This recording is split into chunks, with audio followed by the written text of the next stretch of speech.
Hello and welcome to another edition of Meet the Red Cross. I'm Dave Griffith, the Executive Director of the Heart of Missouri chapter, and on the show today I've got two guests. Our first guest that I have is Phillip Iman, and Phillip is our disaster specialist for our chapter, and Phillip is going to be talking with me about some local disasters we've had and the number of volunteers that we've had deployed here just very recently. And on the second half of the show, we've got Carl Nappier, and Karl is a longtime volunteer. He's been on the show many times before, and he just returned from Superstorm Sandy, and he's going to be sharing with us some of his thoughts and some of his ideas and experiences that he had while he was out there. But Phillip, welcome to the show once again. Thank you very much, Dave. I know you've been with us before, and I really felt like that today, and particularly for this show, that I wanted to talk about the number of fires we've had here locally. And within, when I say locally, I'm talking about the 21 counties that we cover.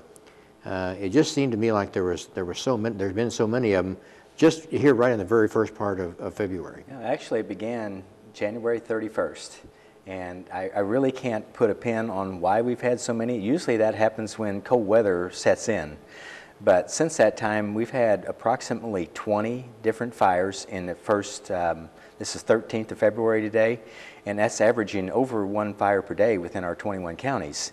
And to top that off, 5 of those were multifamily events where we had more than one family, a duplex, and all the way up to 5 apartments in one place affected. So I can't really say whether it's because of cold weather, but it certainly has taxed our volunteers, but they have risen to the occasion and have met the needs of every family that has reached out to us for assistance. Well, and I know that you send notices out to my office and also to our board of directors, and we talk about 2 different kinds of fires. We have a single family fire, and then we have the multifamily fire. First off, in the single family fire is usually what we respond to. Correct. And so what is the difference, and how do we respond to those differently? Well, a single family, and just one thing I want to make clear, every single disaster is a major disaster if it happens to you, whether it's multiple families or Hurricane Sandy.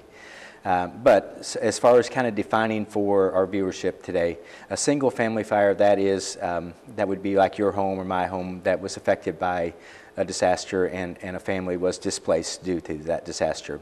We'll usually send one team of volunteers to that scene to interview the family, meet their needs.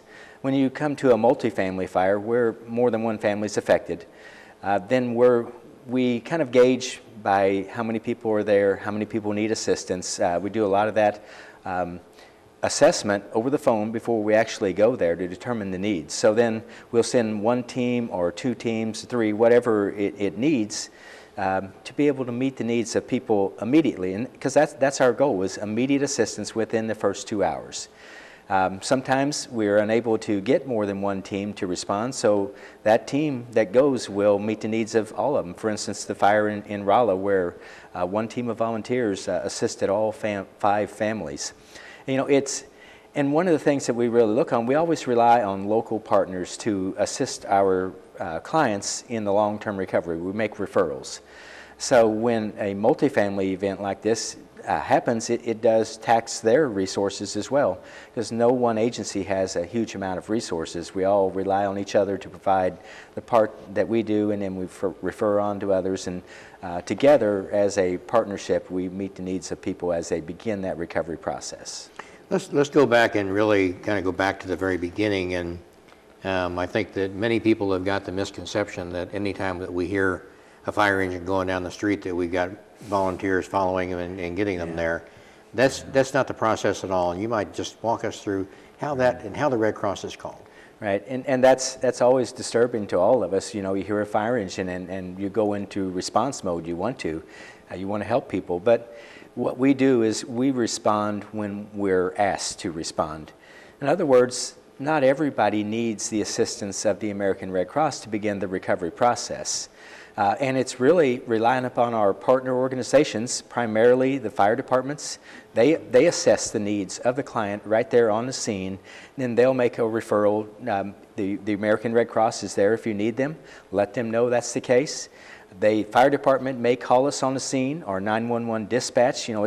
We had an interesting conversation the other day, and they really rely on the chief or the incident commander who's there to make that determination of, does this client need assistance? But I can't think of a single fire department throughout our 21 counties that doesn't know the services that we provide, and then they'll make that referral to our partner, to our client.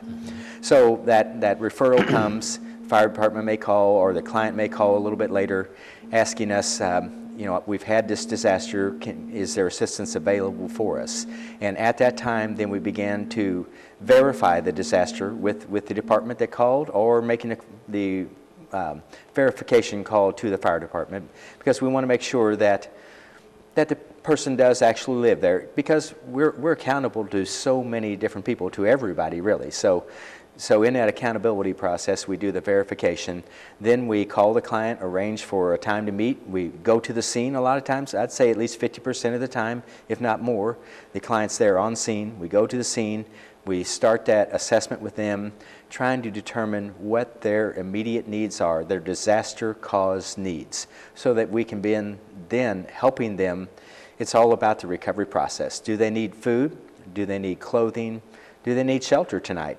So we don't always provide all three of them. It's based on that client's individual needs. We want to empower our clients to begin that recovery process. We're not the federal government, and we rely on the donations of the American public to support our operations, and they expect accountability, and we provide that through our dedicated team of volunteers. We certainly do, and we can't really thank our volunteers enough for what they do, and they indeed are the boots on the ground. A couple of weeks ago, when we were having our own little disaster drill at the chapter office, you got called away a number of times. On that day, I think we had 4 fires on that one day. Is that right. correct? Yeah, that is correct, and that's very unusual for that many fires to occur on one day. But that's our mission. No matter what we're doing, we take time out to immediately start finding out what has happened, what is happening right now, so what's the client's current situation, and then meeting with them to determine how we can help them, what's going to happen in the future. Okay. I know there's some standards that we try and hold ourselves to, and one of those standards is that we try and meet with that client once we've been contacted and they say they want to talk with us within 2 hours. Correct. How is that working? Well, that is our goal, because we're tasked with, our mission is to meet the immediate emergency needs of someone who's had a disaster, whether that be a fire, tornado, or Hurricane Sandy, whatever that may be. So we immediately, when we get the call, we contact the partner agency, find out what's the situation, how many people are affected, so we know how many volunteers to send, and we get that verification. And along with that, we then call the client, whether, we may just respond right to the scene if we have volunteers closely. But a lot of times throughout our rural 21 county area, we don't have a volunteer right there in that area, so we'll make the call to the client. And how are you right now? Do you have a place to stay? Are you standing out in the cold? We is your current situation? And if we can't get someone there within, immediately, we then will make arrangements for them. If we help them through the process, do you have a place to stay, that type of thing. If they don't, then we arrange for a motel. They can go to the motel. Our case workers will get there as soon as they possibly can. Now, many times our clients, they have just been through the most traumatic event of their life, perhaps. And they are so distraught, they don't want to speak with us right now. They want to just hold each other and figure out what they're going to do next. We let them know that we're here. As soon as you feel like meeting with us, we want to come and meet with you. So it may be a couple hours. It may be the next morning a lot of times. I think you're aware that most disasters seem to happen in the middle of the night. So we always make contact with the client, make sure that they are safe and sound right now. and then we meet them with them at their earliest convenience, and honestly, as soon as we can get volunteers to the scene.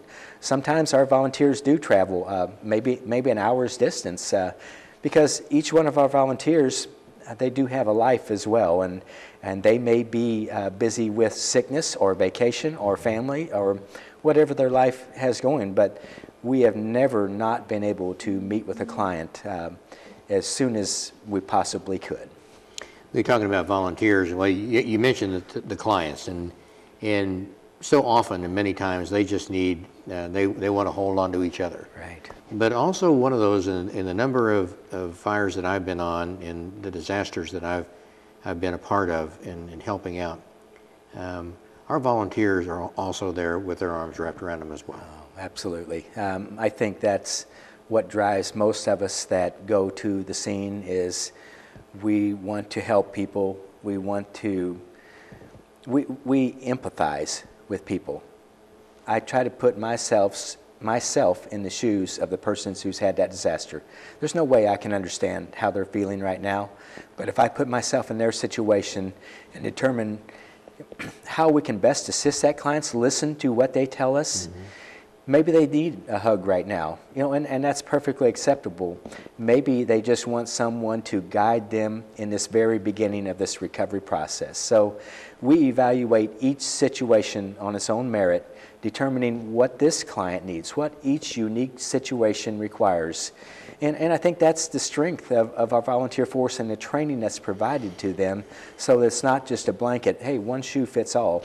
That's not the case. Each and every person is unique, and so we take the time to determine how we can best assist them in their recovery. Well, Phillip, I appreciate you being on the show, and I've said this to you many, many times. I appreciate what you do for the American Red Cross and the servant's heart that you have and what you provide to our clients who indeed are facing the worst day of their life. But thank you so much for being with us. Thank you. I appreciate what you do. Yes, sir.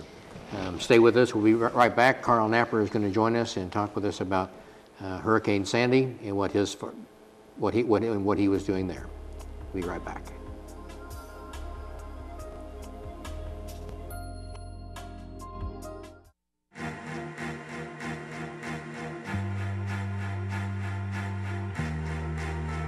Coming home can be hard if you're a veteran of Iraq or Afghanistan. You may feel like you're all alone.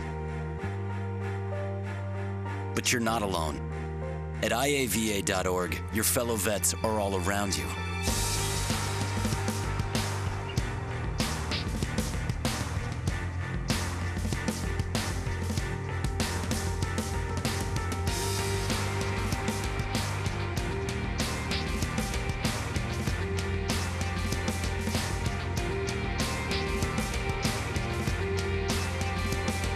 Join our free online community, get the resources you need, and connect to other vets who know where you're coming from. iava.org. We've got your back.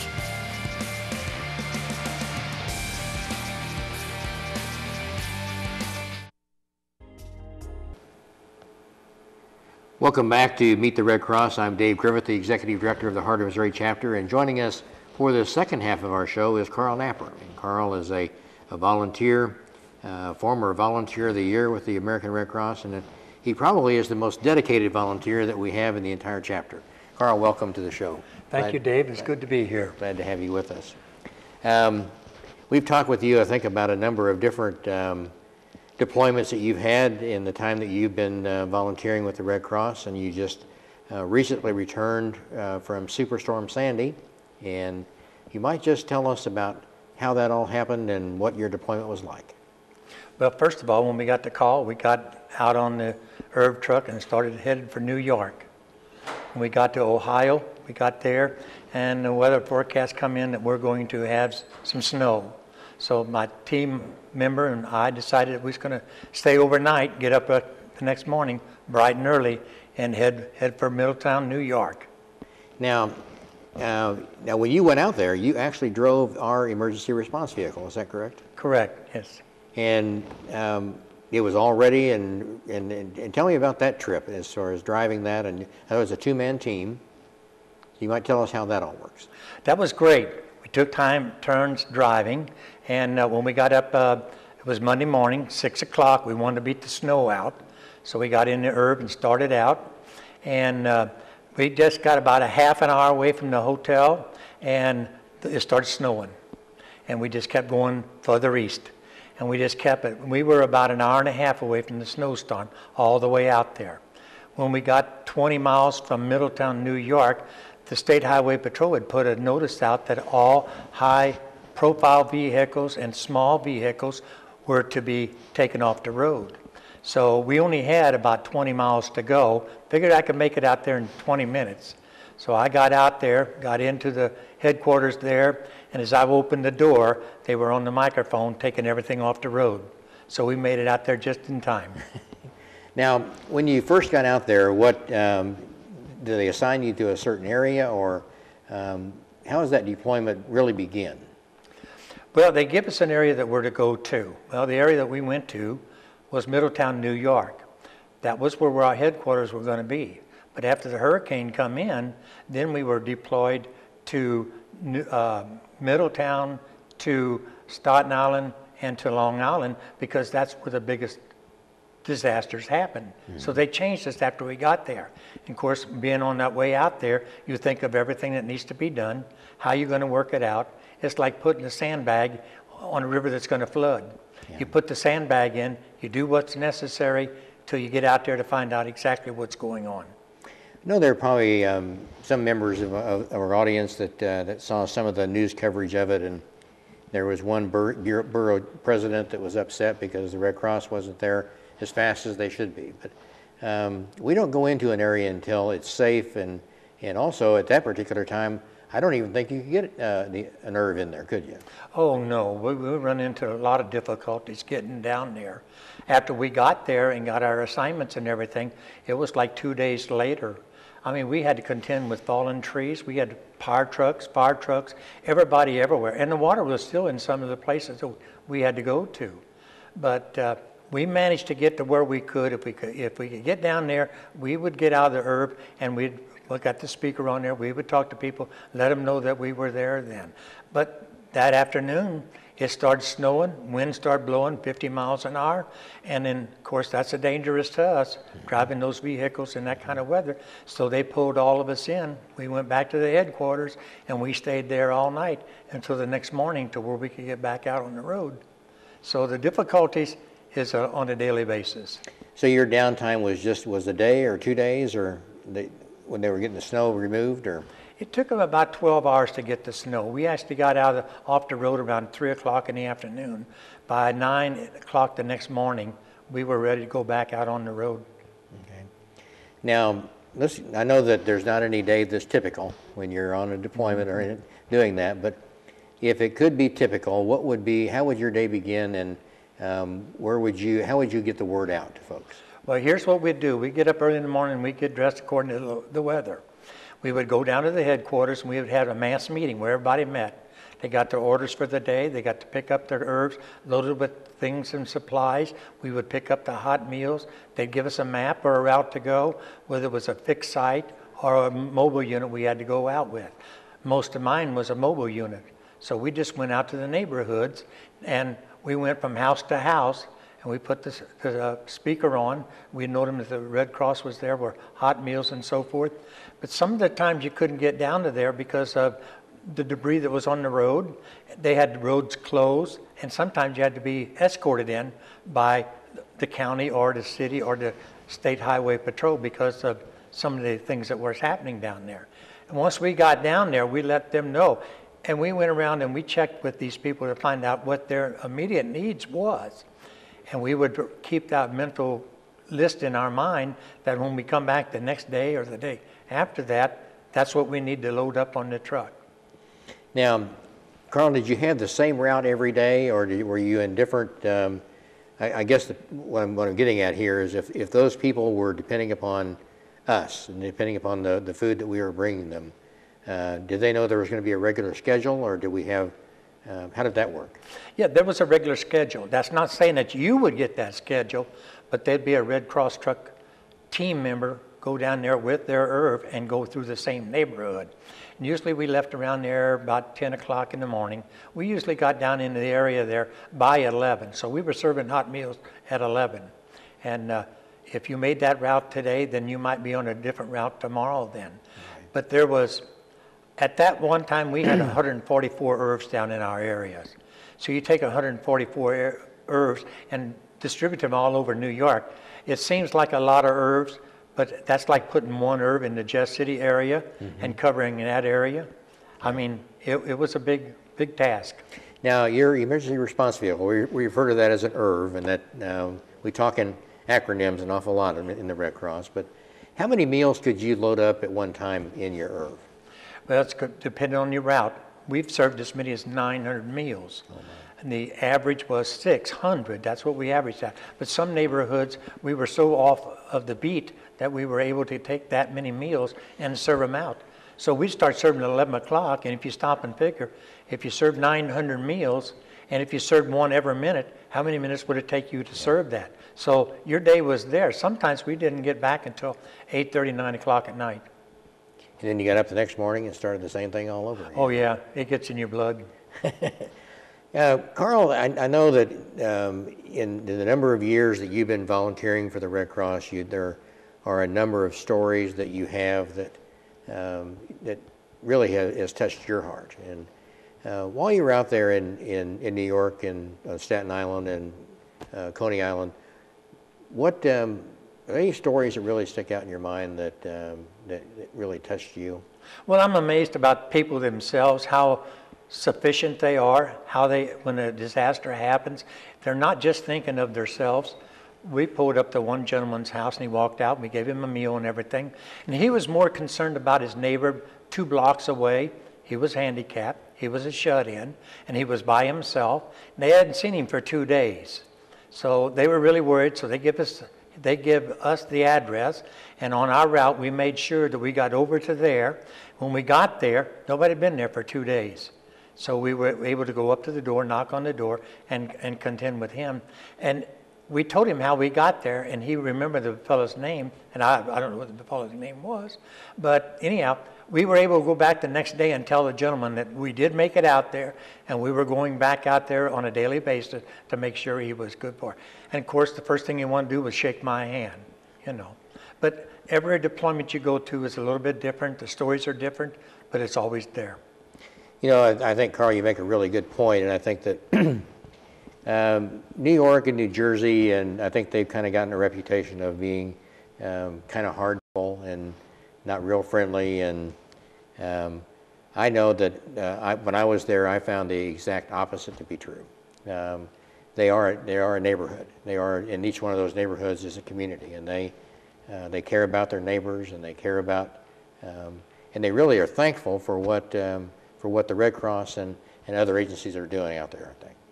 Oh yes, we went up to neighborhoods where they would come out and they wouldn't know if we had coffee on the IRV to give them, and they turn around and say, "No, we're fine." But we go down the street and take care of those people that need it. And that neighbor there, he had went out and bought a great big old generator. It had about a 25-foot electrical light on it, and that light stayed on all night long, and it lit up about a third of the neighborhood. So that's the kind of resources these people were able to get. He wasn't thinking about himself, he's thinking about his neighbors too. Yeah, I was amazed by that, and I think it really, it touched my heart to see how much they do care for each other. But, you know, we also have some concern. I know as staff, we've got concern for our volunteers, and really what that stress and what that experience has upon them. How did you feel while you were there? Was there something on your heart that you felt like that you had to deal with? Well, you know, being a volunteer, it doesn't make no difference who you are or where you're at. At one time or another, you volunteered. You may not know it, but you volunteered. For example, if your neighbor come up to you and said, you know, could you watch my child while I go to the store? You watch that child. You've made that decision to be a volunteer to help somebody else out. And that, to me, what means more than anything else. It don't have to be volunteer written on your chest or wearing a hat saying I'm a volunteer. Every time you go out and you do something good or something different for somebody that's in need, to me that's a volunteer. And here local, with all the fires that we've had, it doesn't make no difference if you're a computer operator or if you can mow grass. If you've got that 1 hour or 2 hours to be a volunteer, in the long run, you're going to stop and think about all the time that you did as a volunteer. It's going to come back to you. Yeah.